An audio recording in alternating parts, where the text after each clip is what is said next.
할렐루야. 4박 5일이었는데 짧게 조금 타이트하게 다녀왔습니다. 잠깐 선교 보고를 하는 시간을 갖고 그다음에 말씀을 이어나가도록 하겠습니다. 4박 5일인데 참 공교롭게 저희가 조금 넉넉하게 4박 5일을 잡았다고 생각했는데 조금 저가 항공사를 하다 보니까 그 비행기 시간이 갈 때는 늦어지고 올 때는 빨라져 버린 거예요. 그러니까 하루가 날아가 버린 거예요. 선교 처음에 그 티켓팅을 했을 때 그 당시. 그래서 이 선교 일정 중에 하루가 빠져가지고 정말 조금 이게 타이트하게 그렇게 운영을 됐었던 것 같습니다. 그래서 돌아오는 날까지 저녁 12시까지 다 사역이 계속 진행이 됐어요. 저희가 말레이시아를 선교를 가야 되겠다고 결정을 한 거는 거의 단 하나였는데, 저희가 말레이시아에 대해서 그 선교를 제대로 간 적이 거의 없었던 것 같다라는 생각이었고, 특히 그곳에 파송되어 있는 임 선교사님, 홍 선교사님 그 분들이 저희들의 협력 선교사가 아니고 저희들이 파송 선교사거든요. 저희가 상가교회에 있을 때 파송 선교사였는데, 저도 그 세종온누리교회에서 단기 선교를 한 4-5번을 갔거든요. 4-5번을 단기 선교를 갔고, 어르신들하고 장로님 권사님들하고도 한 번 갔었고, 그다음에 힐링 캠프에서 단 2번 갔고, 올해 1월 달에도 중등부 애들을 데리고 갔었는데 캄보디아 한 번 갔고, 그다음 3번을 인도네시아를 간 거예요. 단기성 세종온누리교회에서 4-5번을 갔는데 다 이렇게 캄보디아, 인도네시아에 갔고, 특히 이제 저희들이 계속 건축하면서 기도하고 있는 인도네시아 땅에 3번을 갔더라고요. 그러면서 하는데 왜 이렇게 조금 우리의 관심에서 조금 벗어나 있을까라는 생각이 많이 있었고, 그 말레이시아에 대해서 좀 기도를 해야 되겠다, 기도를 하고, 또 우리가 파송한 파송 선교사님에게 우리 뒤에는 선교사님 뒤에는 우리 세종온누리교회가 있습니다. 그리고 우연찮게 이제 선교사님 부부가 우리 세종온누리교회 방문을 했을 때 식사하고 차를 한번 한 적이 있는데, 그곳에는 선교사님들이 요청하는 게 다른 어떤 행사나 이벤트를 요청하는 게 아니고 와서 꼭 기도를 좀 해줬으면 좋겠다라고 그렇게 부탁을 하더라고요. 그래서 그곳에 있는 사람들이 교회를 다니고 그다음 현지 사역자들이 세워지고 했는데도 불구하고 어떻게 기도를 해야 되고 어떻게 신앙생활을 해야 되는지에 대해서 잘 모르고 있어서, 우리 한국에 있는 특히 이제 세종온누리교회 기도를 하는 교회에서 와서 어떻게 기도를 하고 이렇게도 기도를 하는구나라는 거를 정말 그 원주민들에게 보여주고 싶다고, 그래서 같이 기도할 수 있는 그런 선교를 좀 한번 와달라고 부탁을 하셨는데, 기도하는 팀들이 많이 있지만 우리 두나미스 중보 기도를 담당하고 있는 두나미스 팀이 가면 정말 좋겠다라는 생각으로, 그래서 협력 선교사님 파송되어 있고, 근데 가보니까 정말 그곳이 이렇게 인도네시아 같은 경우는 국교를 5개 정도를, 국교가 없고 종교를 5개 정도를 인정을 하거든요. 그 가운데 뭐 기독교도 있고 불교도 있고 이슬람이 물론 절대 다수긴 하지만, 근데 말레이시아는 국교 자체가 이슬람인 거예요. 국교 자체가 이슬람이고, 특히 그곳에는 종교국이라는 것이 별도로 있어가지고, 그러니까 종교의 자유가 있으면서 종교국을 이렇게 관리하는 종교국이 아니고, 거기에서 국교가 이슬람이기 때문에 외국인들 상대로 하는 그 종교만 인정을 하는 거예요. 말레이시아 그 종족을 향해서 하는 전도나 선교는 절대 금지를 하고 있는 거예요. 그러다 걸리면 이제 추방당하기도 하고, 종교 수용소라는 게 있는데 산에 어느 기슭에 있는데 그 위치를 아무도 모른다고 그러더라고요. 너는 어떻게 그렇게 잘하냐? 4박 5일 동안 선교사님하고 같이 차를 타고 다니다 보니까 엄청 많이 들어가지고 조금 알게 됐습니다. 그래서 그 이슬람에 대해서 조금 그 생각이 이상하다, 좀 해이해졌다 그러면은 언젠지 모르게 잡혀간다는 거예요. 그래가지고 종교 수용소에 가서 그렇게 다시 세뇌당하고 그렇게 온다라고 그런 걸 많이 들었고, 그래서 이번에 갔다 오면서 말레이시아가 참 조금 더 기도를 많이 해야 되겠구나 그런 생각을 들었습니다. 저희들이 선교 준비를 할 때는 그러니까 집회 자체가 이제 와서 기도를 해달라는 선교 요청을 받기도 했고, 저희가 선교를 진행을 하게 되면은 정말 실수했던 게, 제가 그 전에 캄보디아도 갔었고 인도네시아도, 물론 인도네시아는 이제 잘 준비를 했지만 캄보디아 고등부 아이들을 데리고 캄보디아를 한번 간 적이, 양승식 선교사님으로 간 적이 있는데, 그때는 아이들에게 훈련을 시킨다고 나름대로 훈련을 시켰고 했는데 기도를 안 했어요. 기도를 안 하고 아이들에게 풍선 어떻게 만들고 뭐 이거 얼마예요? 이거 너무 비싸요. 이런 아니면 뭐 예수님을 어떻게 전도하는가, 그런 간단한 이제 언어만 조금 가르치고 이벤트적인 그런 것들만 준비를 하고, 그 고등학생 애들이 그 선교 모임을 갖게 되면 토요일 날 선교 모임을 갔는데 안 오는 거예요. 학원을 간다고. 그래서 선교 모임을 한 3달 정도를 했는데 뭐 한 번 나오고 2번 나오고 그런 애들도 선교를 같이 갔어요. 그러다 보니까 결국에는 아이들이 하나가 안 되는 거예요. 마음이 하나도 안 되고, 가가지고 남자의 지질이 말도 안 듣는 남자의 4명은 아침에 시간을 정해가지고 나오라고 하는데 호텔에서 나오지 않아가지고 낙오돼가지고 저희들만 이제 가버리고, 호텔에서 감금 4시간 동안 감금당하고, 저희들이 또 점심까지 먹고 돌아왔는데 애들이 입이 한 10리는 나와 있는 거예요. 뭐 이런 상태이고, 그러면서 느낀 게, 결국 그 선교도 잘 하고 돌아왔는데 그러면서 느낀 게, 선교가 준비가 되지 않으면 가면 안 되겠구나. 기도로 준비가 되지 않으면 가지 않았는데, 그래서 올해 1월 달과 마찬가지로 중등부 아이들을 데려갔을 때하고 마찬가지로 이 성인들, 저희들 평균 연령이 제가 정확히 알지는 못하겠는데 평균 연령이 아마 환갑일 거 이번에 선교 다니신 분이 12분인데 평균 연령이 아마 환갑 정도 되실 거예요.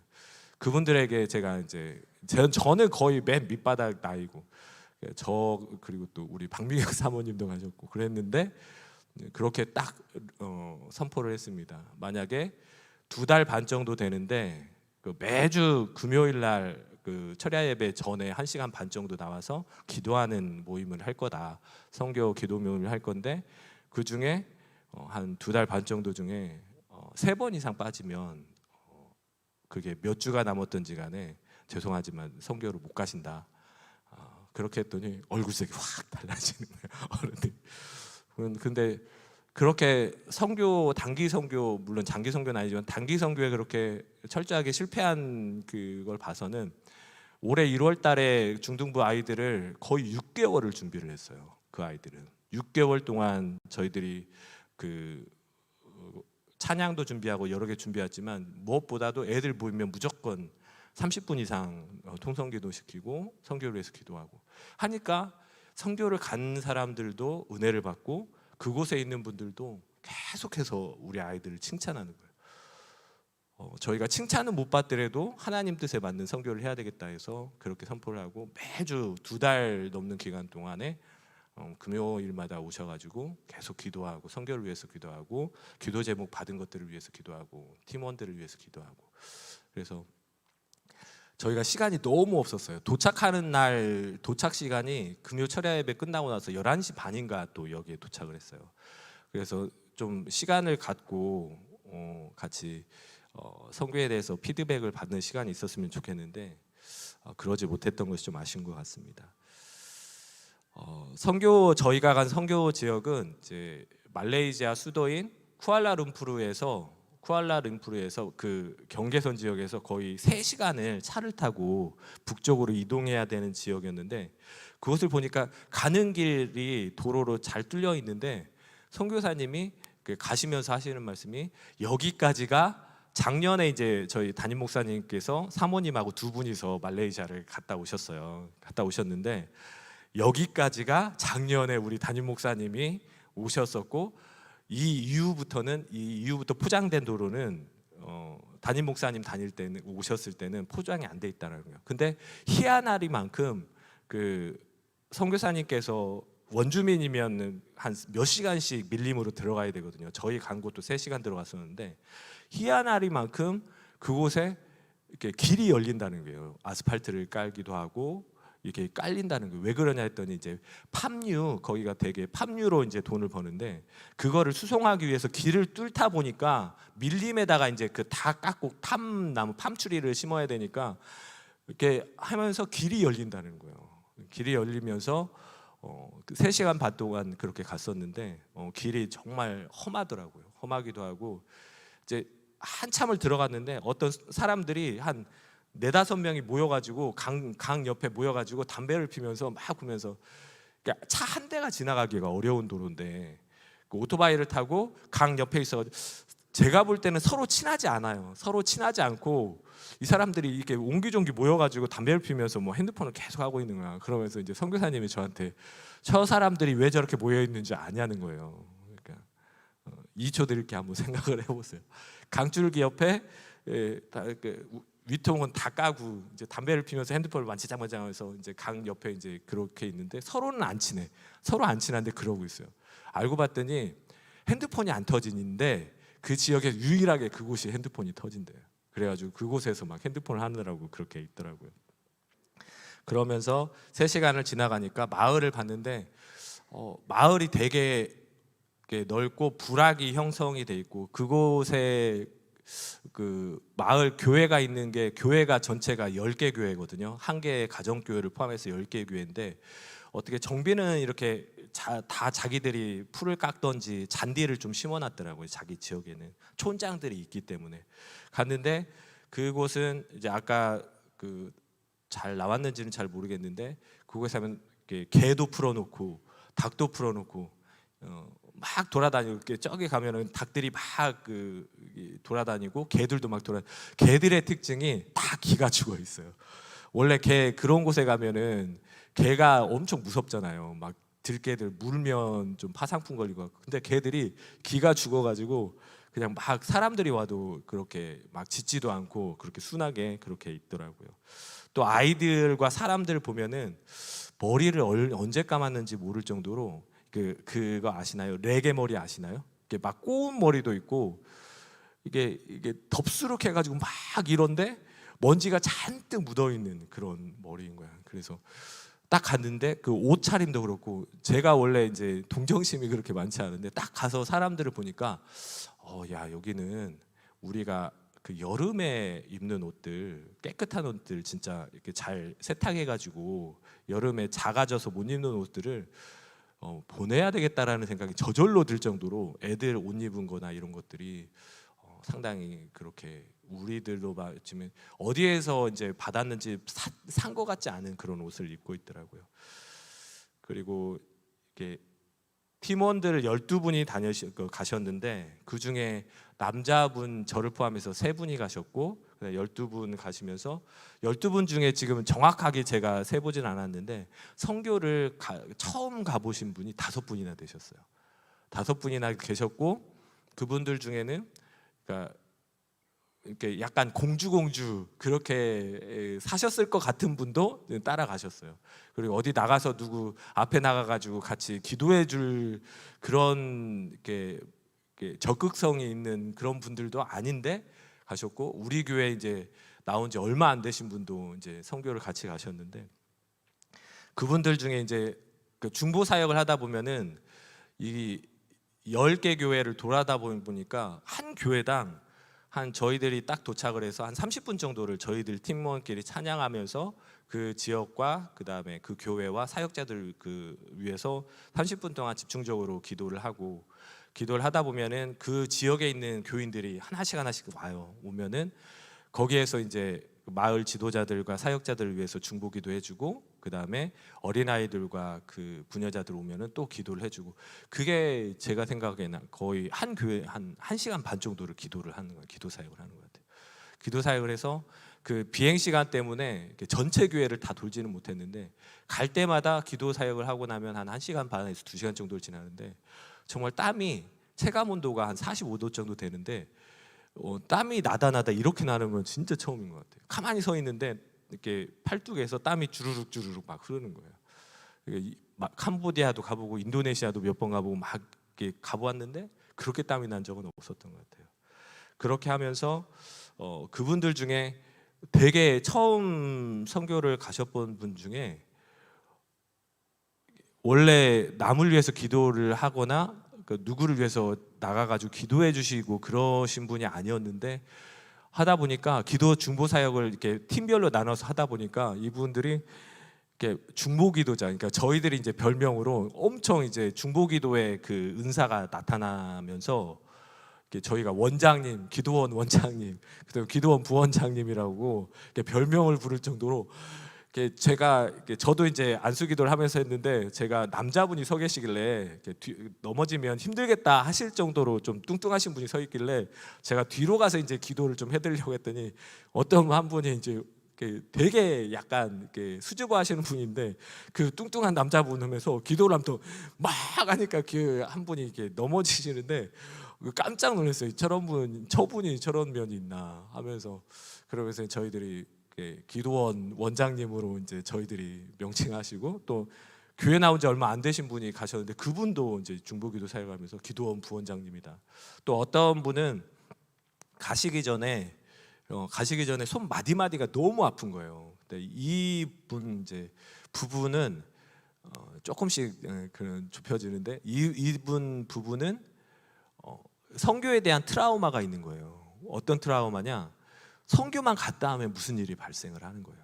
선교만 갔다 하면 무슨 일이 발생하고 가족들이 사고가 나거나, 이번에도 선교를, 그러니까 트라우마가 생겨가지고 이게 처음에는 안 가겠다고 하시면서 그러셨던 분이고, 또 이번에도 선교를 가겠다고 작정을 하니까 손 마디마디가 너무 아파가지고 뭘 잡지를 못할 정도로 아프시고, 또 한 분은 내외분인데 마음에 두려움이 있고, 또 손주가 또 아파가지고 폐가 문제가 있어가지고 입원까지 하게 되고 막 이런 일이 발생을 하는데, 그분이 이제 간증하시기를 남자분이 세 분이시잖아요. 그 중에 장로님, 이제 좁혀졌죠. 장로님이 남자가 없으니까 그 트렁크, 대형 트렁크, 그 캐리어를 막 실어 나르다가 그리고 이제 아이들 축복 기도를 하다가 이제 마무리되는 쯤에 자기 손이 나았다고 그렇게 얘기를 하시는 거예요. 손이 나았다고 하시고, 또 마음에 두려움이 있었던 분은 이번에 자기의 두려움의 존재에 대해서 발견을 하게 되고 그거에 대해서 극복할 수 있는 그런 계기가 되었다고 그렇게 간증하는 그런 모습들을 볼 수 있었고, 제가 목사가 돼서 이제 장년들을 이끌고 간 그리고 설교를 특히 이제 은사 집회나 이제 성령 집회를 처음으로 이제 인도를 하다 보니까 되게 긴장이 됐어요. 긴장이 되기도 하고 기도도 하게 되고 그랬는데, 하나님이 부어주신 은혜가 좀 깊었던 것 같습니다. 그러면서 선교사님, 그곳에 있는 선교사님이 오시면은 이렇게 임선교사님 오시면은 이렇게 막 떨리는 목소리로 막 그 특유의 떨리는 목소리로 막 이렇게 하시잖아요. 제가 물어봤어요. 진짜 떠는 거냐 아니면 컨셉이냐?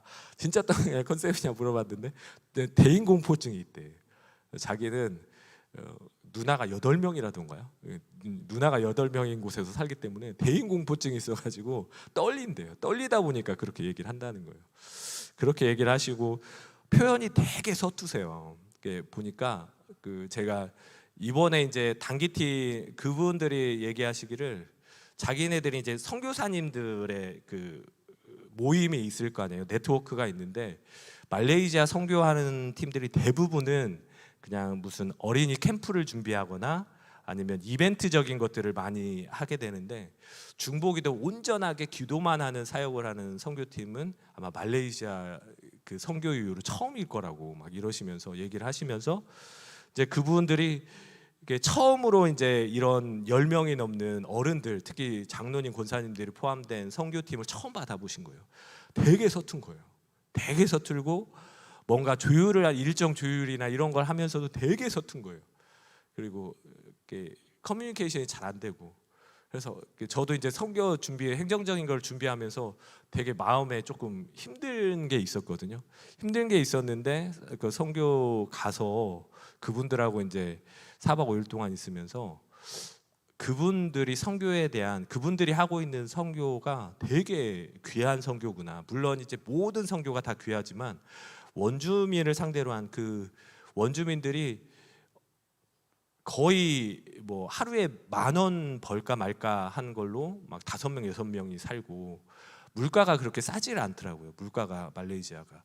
그런데도 그렇게 살아가는데 밖에 나가서, 도시에 나가서 살지 않습니까? 물어봤더니 어린 아이 친구들은 나가기도 한대요. 근데 10년이 못 돼서 다시 그 밀림으로 다시 돌아온대요. 왜 그러냐고 했더니 그 주민증에 원주민이라는 거, 그러니까 서부 그 미국으로 따지면 이제 인디안들인 거죠. 그러니까 말레이시아의 원주민들이라고 그 주민등록증 같은데 거기에 표시가 된대요. 그래가지고 그 사람들이 얘기를 다 들어봐서 결론은 뭐냐, 원주민들을 말살하려고 하는구나, 그 생각이 딱 들더라고요. 그래가지고 나가가지고 도시에 나가가지고 뭔가 일을 하면 엄청난 차별을 받는다는 거예요. 엄청난 차별과 핍박을 받아서 결국 젊은 애들이 견디다 못해서 다시 밀림으로 돌아가요. 아무것도 할 일도 없고 날품팔이도 할 수 있을까 말까 한 그곳으로 다시 돌아온다는 거예요. 근데 선교사님 두 부부가 3시간씩 매주 들어가서, 그러니까 하루 들어가는 거예요.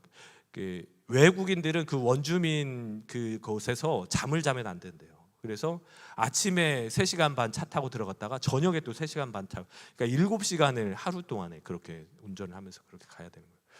그리고 원주민들 현지 사역자들이 한 4분 계신데 그분들과 이 선교사님 부부들과의 관계를 봐서 너무 끈끈하다. 이분들은 정말 이렇게 원주민들이 마음을 열어서 그렇게 선교를 받아들이시는 분들이구나. 이런 거 보면서 되게 나오면 계속 떨고 막 눈물 흘리고 울고 막 울리는 문사 하긴 하지만 그분들은 되게 세련되지 못하고 되게 서툴고 표현도 서툴고 하는 방식도 서툴고, 그런데 이분들이 하는 사역은 진짜 귀한 사역이구나라는 것을 많은 선교사님들, 몇몇 선교사를 봤을 때 그분들도 다 귀하시지만 인정을 제대로 받지 못하고 계시구나라는 생각을 하면서 이번 기회에 또 특히 이제 복음 증거가 쉽지가 않아요, 말레이시아가. 그래가지고 10명 이상 가면은 되게 힘들고 종교국에서 나와가지고 모든 선교사님들 다 파악하고 있대요. 그래서 딱 보다가 좀 선을 넘는다 하면 무조건 이제 체포가 되는 거죠. 말레이시아 우리가 협력 선교사가 아니고 파송 선교사이기 때문에 더 기도하고, 또 이번 계기로 많은 팀들이 말레이시아를 가서 특히 이제 원주민들, 차별받는 원주민들을 위해서 위로하고, 그래서 선교사님도 더 큰 힘을 받는 그런 시간이 됐으면 좋겠다라는 것을 많이 느꼈고, 선교사님이 아마 10일 날인가 다시 귀국을 하신대요. 왜냐하면 그분들이 4가족인데 4가족 모두 다 아파요. 이렇게 조금 아픈 게 아니라 많이 아파요. 몸이 많이 아파가지고 두 자녀가 있는데 한 자녀는 한동대학교에서 다니는데 눈에 그게 뭐죠? 대상포진이죠. 우리 목사님 그렇게 아파하신 눈에 대상포진이 걸려가지고 너무 열심히 하다 보니까, 공부를 열심히 하다 그래가지고 이거를 지금 휴학을 해야 될까 그런 정도고, 선교사님 임선교사님 같은 경우 췌장에 좀 문제가 있어서 계속해서 아마 이번에도 췌장 때문에 경과를 또 다시 한번 점검하기 위해서 오실 텐데, 오시면 우리 잘 아시는 상가교회 때부터 계셨던 우리 성도님들 오시면 잘 환대해서 그렇게 용기를 북돋는 그런 시간이 됐으면 좋겠습니다. 아멘. 자, 말씀을 안 읽으면 안 되겠죠? 오늘 이 말씀은 제가 현지에서 가서 같이 나눴던 말씀인데요. 다시 한 번만 43절에서 45절까지 짧은 말씀이니까 다시 한 번만 읽어보도록 하겠습니다. 시작.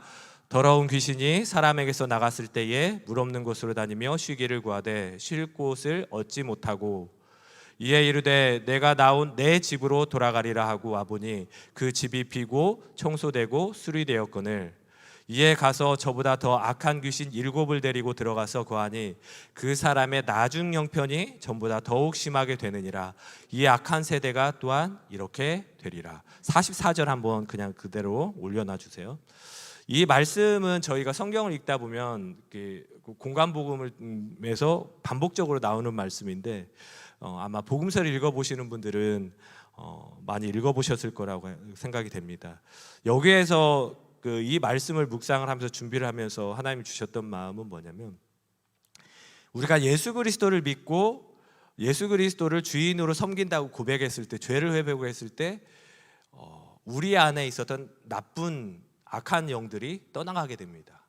떠나가게 되고, 또 이제 힐링 캠프든 아니면 교회 집회를 통해서 말씀을 선포하고 기도를 하다 보면 우리 안에서 이제 이렇게 악한 것들이 떠나는 표시들이 종종 나타나잖아요. 그래서 은혜를 받게 되고 그러면은 우리 안에서 악한 것들이 떠나가는데, 이 악한 것들이 다시 들어올 수 있어요. 그게 왜냐면 어디에 초점을 맞춰야 44절에 보시면 뭐냐면, 마귀가, 귀신이 표현을 잘 보세요. 내 집이라고 표현을 하고 있어요. 그러니까 한번 이렇게 우리가 귀신을 하면, 귀신이라고 생각을 하면, 마귀라고 생각을 하면, 그 귀신이 들렸다고 하면은 막 정신이 이상하고 그렇게 생각하는데, 그게 아니고 우리도 영적인 존재이기 때문에 우리를 집으로 표현을 하고 있어요. 이 성경에 보면 예수님께서 하신 말씀이거든요. 집으로 표현을 하고 있다라는 얘기는 마귀가 들어올 수 있다는 거예요. 근데 마귀가 들어올 수 있는 것은, 우리 요한계시록 2장 20절에 보면은 예수님은, 성령님은 뭐라고 하시면 문을 두드리고 있다. 그래서 문을 열면 내가 너에게 들어가서 나는 그로 더불었고 그는 나로 더불어. 그러니까 예수님과 성령님은 우리의 문은, 그러니까 우리가 예수님을 영접을 하는 행위가 있어야 들어오는데, 마귀는 그렇지 않다는 거예요. 마귀는 우리의 영접을 받아야 들어오는 존재가 아니고 우리 안에 강제로 들어올 수 있는데, 그 통로가 뭐냐면 죄라는 거죠. 우리가 예수 그리스도를 믿고 우리는 죄인이면서 죄인이 아니거든요. 그 얘기는 뭐냐? 우리는 예수 그리스도를 한번 주로 시인하면 죄인이 아니에요. 예수를 주로 시인하면 하나님과의 근본적인, 그러니까 하나님과의 창조 질서가 다시 한번 회복이 되거든요. 근데 우리가 인생을 살아가다 보면 여러분들 가운데 죄를 안 짓고, 예수 그리스도를 주로 시인한 이유로 죄를 안 짓고 사는 사람이 없죠. 저도 마찬가지고. 그러다 보면은 우리 안에 죄가 생기고 죄들이 박히게 되면 그것을 먹이로 해서 들어오는 것이 마귀거든요. 귀신이거든요. 창세기에 보면 그렇잖아요. 창세기에 우리가 죄를 지었을 때 흙으로 돌아갈지니라 하는데, 뱀에게는 뭐라고 하니? 저주를 받고 너는 평생 동안 흙을 먹으면서 살아요. 영적으로 보면은 죄를 먹고 사는 거거든요. 죄된 인간의 육체를 먹고 사는, 그 죄를 먹고 사는데, 우리가 예수 그리스도를 주로 시인했지만 계속해서 짓는 그 죄들이 저희들 안에 쌓이면 귀신, 마귀들은 그 허락도 없이 그냥 그 죄 때문에 허가증 비슷한 거죠. 그래서 우리가 죄를 회개하는 이유가 뭐냐면, 우리가 귀신이 들리면 이상한 짓 하고 막 이렇게 정신 이상해가지고 막 옷 벗고 다니고, 그게 아니고 귀신이나 마귀들은 우리 안에 들어오면은 우리의 감정을 건드려요.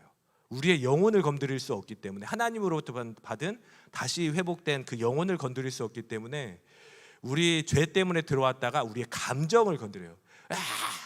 그거 있잖아요. 예수님 실컷 그 2-3시간 기도하고 은혜 받고 가다가 집에 가면 뭐죠? 집안 애들이 난장판을 쳐놓은 거예요. 그럼 화가 확 나죠. 감정을 건드린다. 은혜자가 아니기 위해서. 그래서 저희들이 회개를 하고 그렇게 계속해서 기도를 해야 되는 거죠. 마귀는 우리 사람들을 내 집으로, 죄를 지었던 사람들, 그리고 다시 회복됐지만 다시 들어가려고 하는 습성이 있어요. 근데 첫 번째가 내 집이라는 표현을, 44절에 보면 내 집이라는 표현을 집중해 주시고요. 그 다음에 뭐라고 되어 있냐면, 돌아가리라 하고 와 보니 그 집이 비고 청소되어 수리되어 있구나. 그래서 7 귀신을 다시 자기보다 더 악한 7 귀신을 가지고 들어왔다고 그랬거든요. 그 얘기는 뭐냐면, 집이 비어있고 청소되었다. 마귀를 쫓아내는 영적인 움직임이 있었고, 우리로 치면은 하나님의, 성령님의 임재하심을 통해서 우리 안에 악한 것들이 나가는 역사가 일어날 수 있다는 거예요. 근데 다시 한번 휙 돌았다가 다시 와보니까 비어있어. 청소가 돼 있어. 깨끗해. 그 얘기는 뭐냐면, 저희가 은혜를 받고 하나님의 말씀을 받았지만 우리 안에 주인이 없었다는 거예요. 비어 있다고 돼 있잖아요. 그렇죠? 우리가 예수 그리스도를 주로 시인했지만 정말 예수님을 우리의 삶의 주인으로 모시지 않는다면, 그런 상태에서 작은 죄, 큰 죄 이런 것들을 짓게 산다면은 예수님이 주인이 아닌 이상은 마귀가 다시 우리 안에 들어와서 계속해서 공격을 하게 된다는 거죠. 그러면서 그 사람의 은혜 받은 사람들이 종종 처음에 은혜 받아서 와, 저 사람 천사 같다 했는데 어느 날 갑자기 보니까 이 사람이 이상해진 거예요. 이상해지는 경우들 종종 보게 되거든요. 그 얘기는 뭐냐면 우리 안에 단순히 은사를 받고 은혜를 받고 성령 체험했다고 그게 다가 아니고 우리 안에 빈집으로 놔두면 안 된다는 거예요. 예수 그리스도께서 우리의 주인이 되셔야 된다는 겁니다. 아멘. 성령 하나님께서 우리 안에 주인으로 거하고 계시고 우리가 죄를 늘 회개하고 했을 때 다시는 우리에게 들어올 수 없고 우리를 멀리하게 된다는 거죠. 떠돌아다닌다는 거죠. 더 나아가서 우리 안에 주인이 예수 그리스도고 성령님이 우리 안에 계시면 우리는 우리 안에 계신 그 성령님의 능력으로 중보기도를 할 수 있는 거고요. 우리가 죄가 있어서 중보기도자가 될 수 없는 게 아니고 우리는 죄를 지을 수밖에 없어요. 그런 존재이기 때문에. 그렇지만 우리가 늘 성령 안에서 기도하고 죄를 물리치고 그 사람도 나와 동일한 사람이기 때문에 그 안에 있는 악한 것들 떠나가기 위해서 우리가 중보기도를 할 수 있는 것이고 또 축복기도를 할 수 있는 것입니다. 저와 여러분은 단지 하나님의 은혜, 하나님의 은사만 받는 그런 사람이 아니라 예수 그리스도고 예수 그리스도를 주로 시인하고 성령 하나님이 우리 안에 내주하고 계셔서 우리 안에 성령님의 능력이 나타나시는 저와 여러분이 되기를 예수 그리스도 이름으로 축복합니다. 같이 기도합니다.